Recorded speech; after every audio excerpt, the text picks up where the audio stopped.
मुंबई के रिहायशी इलाके से एक टैक्सी रात के अंधेरे में मशहूर रेड लाइट एरिया कमाठीपुरा की तरफ गुजरती है।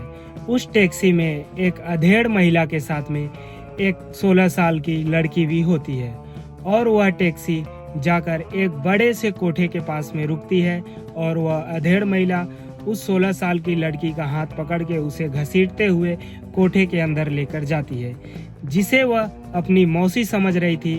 वास्तव में वह उस कोठे की मालकिन होती है। तभी उसे पता चलता है कि मेरे साथ में बहुत बड़ा धोखा हुआ है। महज 500 रुपए के लिए उसके पति ने उसे कोठे पर बेच दिया है, जिसके लिए उसने अपनों को छोड़कर अपने सपनों को बुनने के लिए मुंबई शहर में आई थी। उसने उसे कोठे पर बेच दिया है। ये तो बस एक शुरुआत थी, इसके आगे की दास्तां आप सबको हैरान कर देने वाली है। तो चलिए इस कहानी को शुरू से शुरुआत करते हैं और आप लोग ब्लॉग में कंटिन्यू बने रहिए। तो चलिए बिना किसी वक्त को ज़या किए हुए गवाए हुए इस कहानी को शुरू से शुरुआत करते हैं। Hello guys, welcome back to my new other blog video. So guys कैसे हैं आप लोग? आई होप गाइज आप लोग अच्छे होंगे और स्वस्थ होंगे। सो गाइज शाम के 4 बज चुके हैं और अभी भी हम ड्यूटी पर हैं। तो गाइज मेरे गांव से एक बंदे ने मैसेज किया था कि भाई ये जो फिल्म आई हुई है गंगूबाई काठियावाड़ी, तो ये मुझे कुछ मतलब समझ में नहीं आया कि शुरुआत इसकी कैसे होती है।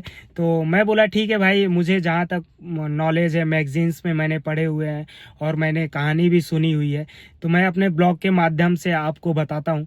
तो आप ब्लॉग देख लेना, तो आपको मैं जहाँ तक जानता हूँ आपको मेरे बताने से कुछ समझ में आ जाए आपको। तो चलिए गाइस बिना वक्त गवाए हुए इस कहानी को शुरू करते हैं। तो आप लोग ब्लॉग में कंटिन्यू बने रहिए। वह 16 साल की लड़की कोई और नहीं, गुजरात में जन्मी एक अच्छे परिवार की लड़की थी, जिसका नाम गंगा हरजीवन दास काठियावाड़ी था, जिसे बचपन से ही फिल्मों में बहुत शौक था। फिल्में देखना, डांस करना और अपने आप को पर्दे पर देखना उसका शौक था। बॉलीवुड उसे बहुत पसंद था। इन्हीं कारणों से उसका पढ़ाई में मन नहीं लगता था, जबकि उसके घर वाले चाहते थे कि ये पढ़ लिख कर कुछ अच्छा कर जाए। लेकिन कहते हैं ना, जब दिमाग पर दिल हावी हो जाता है तो आदमी बागी बन जाता है। और गंगा में बागी होने की वजह सिर्फ फिल्में या फिर फिल्मों से प्यार ही नहीं था, एक शख्स भी था, रमणीक, जो कि कुछ ही दिन पहले गंगा के यहाँ काम करने के लिए आया था और वह उसके पहले कुछ दिन मुंबई में भी रह चुका था। यह बात जैसे गंगा को पता चली तो गंगा खुशी के मारे प्रफुल्लित हो गई, नाचने लगी। उसे लगा कि उसे मुंबई ले जाने वाला शख्स तो उसके घर में ही है। फिर वो दोनों की दोस्ती हुई और धीरे धीरे वह फिल्मों की बातें करते करते कैसे उन दोनों की दोस्ती प्यार में बदल गई, ये किसी को भी पता नहीं चला। और इनके प्यार के लिए इन दोनों के घर वाले इजाज़त नहीं देते, तो ये दोनों ने भागकर शादी कर ली। और 16 साल की गंगा कुछ कपड़े लेकर और अपनी माँ के गहने और कुछ पैसे लेकर रमणीक के पास चली जाती है। फिर रमणीक उसे मुंबई लेकर आता है, जो कि गंगा का सपनों का शहर होता है। इसके पहले गंगा ने उसे सिर्फ पर्दे पर देखा था और फर्स्ट टाइम वह मुंबई शहर को अपनी आंखों से देखती है। और होना क्या था, कुछ दिन ये लोग साथ में रहते हैं जब तक इनके पास में पैसे होते हैं। और फिर एक दिन जब पैसों की कमी होने लगती है तो रमणीक गंगा से बोलता है कि तुम मेरी मौसी के यहाँ पर चली जाओ। तो गंगा बोलती है, मैं तो आपके मौसी को जानती नहीं, और आपकी कौन सी मौसी मुंबई में रहती है? तो रमणीक बोलता है कि मैं जब पहले रहता था तो मेरी मौसी भी यहीं पर है, तो तुम कुछ दिनों के लिए मेरी मौसी के पास में चले जाओ। तो वो बोलती है ठीक है। भोली भाली गंगा रमणीक की बातों में आ गई। फिर उसके बाद रमणीक की मौसी गंगा को टैक्सी में बिठाकर लेकर जाने लगती है। गंगा को जरा भी भनक न थी कि उसके पति रमणीक ने उसे एक वेश्यालय में 500 रुपए के लिए बेच दिया है, जिसके लिए उसने सब कुछ छोड़कर उसके साथ में मुंबई आई उसी ने उसके साथ धोखा किया। और कुछ दिन गंगा ने बहुत चीखा चिल्लाया, बर्दाश्त किया, लेकिन उसे समझ में नहीं आ रहा था कि रमणीक ने उसके साथ ऐसा क्यों किया। गंगा के सारे सपने टूट चुके थे और हालत बदतर हो चुकी थी। न जाने कितने चेहरे रोज उसके शरीर को नोचते, खरोचते, दर्द देते और उसकी बोली लगाते, और हालात दोनों को अभी बद से बदतर होना बाकी था। गंगा ने अब इन सब से समझौता कर लिया था। इस सच को अपना ही लिया था कि वो अब यहाँ से कहीं नहीं जा सकती, अपने घर काठियावाड़ भी नहीं और अपने पति के पास भी नहीं, जो कि अब सिर्फ नाम का था। कुछ ही दिनों में गंगा पूरे कमाठीपुरा में चर्चित में आ गई। ऐसे में एक शौकत खान नाम का पठान गंगूबाई के दरवाजे पर दस्तखत देता है। शौकत खान मुंबई का डॉन तो नहीं था, लेकिन वह मुंबई के डॉन की तरह रहता था और अपने आप को मुंबई का डॉन ही मानता था। ऐसे में शौकत खान गंगा की तरफ जाता है और वह वैसी दरिंदा गंगा को मारता है, पीटता है, खरोचता है और बिना पैसे दिए हुए चले जाता है। और गंगा इस बार भी हालत से समझौता कर लेती है और खुद को मना लेती है, लेकिन हालात को अभी और ही कुछ करना था। और शौकत खान फिर आता है और गंगा के साथ में जबरदस्ती रात बिताता है, लेकिन इस बार गंगा की हालत बहुत ज्यादा खराब हो जाती है, जिसके वजह से उसे अस्पताल में भर्ती कराया जाता है। अब गंगा के पास में दो ही रास्ता था, या तो वो यहाँ से ठीक होके वापस घर जाए और खुद को तैयार करे और फिर अस्पताल में वापस आए, या फिर दूसरा रास्ता था कि ये सब जो हो रहा है उसे बदला जाए।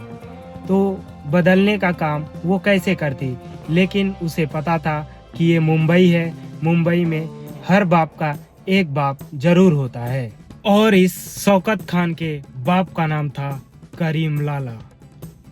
करीम लाला अपने वक्त का मशहूर डॉन था, वसूलों वाला डॉन।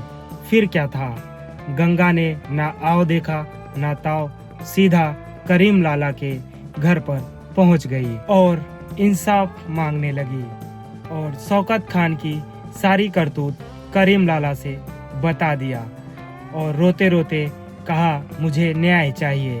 तो करीम लाला ने बोला कि अब जब शौकत खान तुम्हारे यहाँ पर आएगा तो मुझे खबर भिजवा देना, उसके बाद में मैं देख लूँगा। ये सुनते ही गंगा के आंखों में आंसू बहने लगे। उसने कहा कि आज तक किसी मर्द ने मुझे इतना सेफ फील नहीं कराया, मतलब अच्छा फील नहीं कराया। और यह कहते हुए उसने अपने साड़ी का एक पल्लू फाड़कर करीम लाला के हाथ पर बांध देती है। 1 हफ्ता गुजरा, 2 हफ्ता गुजरा, 3 हफ्ता गुजरा, फिर एक दिन शौकत खान आ धमकता है। उधर करीम लाला आंख बबूला होकर खुद गंगा के कोठे पर आ जाता है और शौकत खान को मारते मारते अधमरा कर देता है और उसके बाद गरज कर बोलता है कि गंगा मेरी राखी बहन है, अगर इस कोठे में या फिर इस एरिया में उसके ऊपर किसी ने नजर उठाकर भी देखा तो मैं उसका हाल शौकत खान से भी बुरा करूंगा। फिर होना क्या था, लोग जितना करीम लाला से डरते थे उतना गंगा उर्फ गंगूबाई से भी डरने लगे और उसका खौफ होने लगा था और वह गंगा से गंगूबाई काठियावाड़ी बन गई। कमाठीपुरा की पूरी कमान गंगूबाई के हाथ में आ गई थी।